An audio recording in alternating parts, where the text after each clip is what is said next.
আমি আজকে দেখাবো কিভাবে ফোরজিং ডাই তৈরি করা হয়। একটু আসো, এখানে আমার কাছে একটি ফোরজিং কম্পোনেন্ট দেখতেছেন। এই ফোরজিং কম্পোনেন্টটি কিন্তু কিভাবে তৈরি করা হয়, এরকম একটি কম্পোনেন্ট তৈরি করতে হলে অনেকগুলো ডাইসের প্রয়োজন হয়। একটি ডাইস অনেক দাম, অনেক নিখুঁত এবং ক্লিয়ারেন্স হতে হয়, অ্যাকুরেসি হতে হয়। যেমন এই বাহিরের দিকে যে বাবরি থাকবে, এই বাবরি কাটার জন্য যেটা ব্যবহার করা হবে সেটার নাম হচ্ছে টিমিং ডাই। সেটা হলো টিমিং ডাই, মানে সে টিমিং করে এর আউটসাইডটা কেটে ফেলা দেবে। হ্যাঁ, আর এর ভিতরে যে অংশটুকু কাটবে, ভিতরে যে অংশটুকু এটার মাধ্যমে কাটবে, এটাকে বলা হয় পিয়ার্সিং ডাই। তো এখন টিমিং ডাই আর পিয়ার্সিং ডাইয়ের মূলত কাজ হচ্ছে এই যে অংশটুকু, এটা ভিতরেরটা কাটবে হচ্ছে পিয়ার্সিং ডাই, বাইরেরটা কাটবে টিমিং ডাই।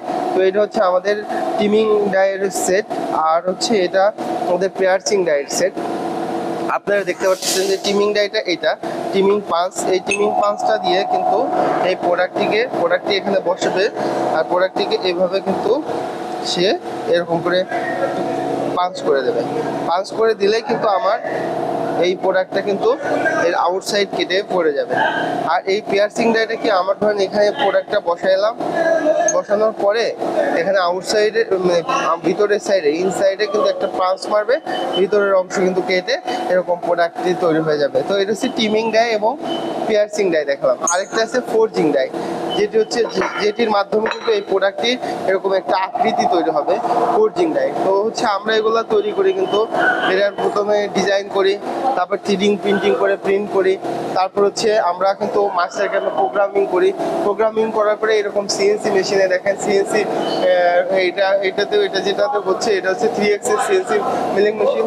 এর পাশে আমাদের কাছে রয়েছে 5 এক্সেস মিলিং মেশিন রয়েছে। এই সকল মিলিং মেশিন দিয়ে কিন্তু বাংলাদেশের ডাইসগুলো তৈরি করা হচ্ছে, এবং এই ডাইসগুলো কিন্তু অনেক নিখুঁত।